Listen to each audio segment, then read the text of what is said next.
الاخبار media کے معزز ناظرین، مدھیہ پردیش کے نرمداپورم میں 3 اگست 2022 کو پیش آنے والے Nazir Ahmed mob lynching case میں عدالت نے اہم فیصلہ سناتے ہوئے 14 ملزمان کو عمر قید کی سزا دی ہے۔ یہ فیصلہ ایڈیشنل ڈسٹرکٹ اینڈ سیشنز جج تبسم خان نے سنایا۔ نذیر احمد کو مبینہ گو اسمگلنگ کے شبہے میں ہجوم نے تشدد کا نشانہ بنا کر قتل کر دیا تھا۔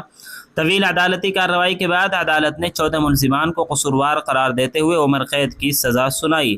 تاہم اس فیصلے کے بعد جج تبسم خان سوشل میڈیا پر بعض شدت پسند عناصر کے نشانے پر آ گئی ہیں۔ ان کے مذہب کو بنیاد بنا کر نازیبہ تبصرے کیے جا رہے ہیں اور یہ دعویٰ کیا جا رہا ہے کہ مسلم جج ہندوؤں کو جیل بھیج رہی ہے۔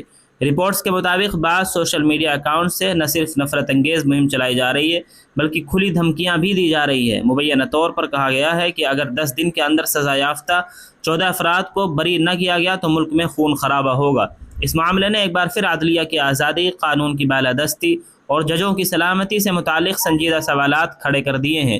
قانونی ماہرین کا کہنا ہے کہ عدالتیں شواہد اور قانون کی بنیاد پر فیصلہ کرتی ہیں، اس لیے ججوں کو مذہب یا شناخت کی بنیاد پر نشانہ بنانا عدالتی نظام کے لیے خطرناک رجحان ہے۔ ناظرین، وہیں دوسری طرف خبر سامنے آ رہی کرناٹک کے وزیر داخلہ پرینک کھرگے نے کہا ہے کہ RSS کو VIP سہولتیں کیوں دی جا رہی ہیں۔ لوگ کہتے ہیں کہ مجھے اس معاملے پر نہیں بولنا چاہیے، لیکن جب RSS کی ریلیوں، مارچ اور پروگراموں کی سیکیورٹی کے لیے پولیس تعینات کی جاتی ہے تو محکمہ داخلہ اور ٹیکس دہندگان کا پیسہ RSS کی خدمت میں کیوں خرچ کیا جا رہا ہے؟ انہوں نے سوال اٹھاتے ہوئے کہا، کیا راشٹر سویم سیوک سنگھ یعنی RSS کوئی سرکاری ادارہ ہے؟ ناظرین، وہیں تیسری خبر سامنے آ رہی ہے۔ وارانسی کے مشہور دشاشیومیدھ گھاٹ پر گنگا ندی کے درمیان ایک کشتی میں چکن پکانے اور شراب نوشی کی ویڈیو وائرل ہونے کے بعد پولیس نے کارروائی شروع کر دی ہے۔ میڈیا رپورٹس کے مطابق ویڈیو سوشل میڈیا پر تیزی سے پھیلی ہے، جس کے بعد معاملہ عوامی بحث کا موضوع بن گیا۔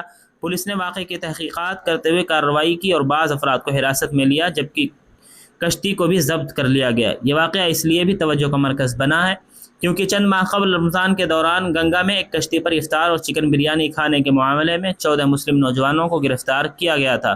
ان پر مذہبی جذبات مجروح کرنے اور دیگر دفعات کے تحت مقدمات درج کیے گئے تھے۔ بعد میں عدالت نے ان کی ضمانت کی درخواستیں بھی مسترد کر دی تھی۔ اب گنگا میں چکن اور شراب پارٹی کی نئی ویڈیو سامنے آنے کے بعد سوشل میڈیا پر لوگ سوال اٹھا رہے ہیں کہ قانون کا اطلاق سب کے لیے یکساں ہونا چاہیے۔ عوام کی جانب سے مطالبہ کیا جا رہا ہے کہ تحقیقات شفاف ہوں اور جو بھی قصوروار ہو اس کے خلاف قانون کے مطابق کارروائی کی جائے۔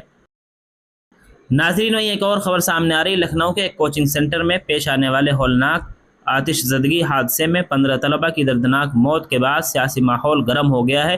اس واقعے کے بعد میڈیا سے گفتگو کرتے ہوئے اتر پردیش کے نائب وزیر اعلیٰ برجیش پاٹھک جذباتی ہو گئے اور کیمروں کے سامنے ان کی آنکھوں سے آنسو چھلک پڑے۔ تاہم ان کے اس جذباتی رد عمل پر RJD رہنما پریانکا بھارتی نے سخت تنقید کی ہے۔ انہوں نے social media platform X پر لکھا، برطانیہ میں جب وزیر اعظم سے کام نہیں سنبھلتا تو فوراً استعفیٰ دے دیتے ہیں، لیکن ہمارے ملک میں جب 15 لوگ آگ میں جل کر مر جاتے ہیں تو لیڈر جواب دہی طے کرنے اور انصاف دلانے کے بجائے عوام کو اپنے آنسو دکھاتے ہیں۔ پریانکا بھارتی کے اس بیان کے بعد سوشل میڈیا پر نئی بحث چھڑ گئی ہے۔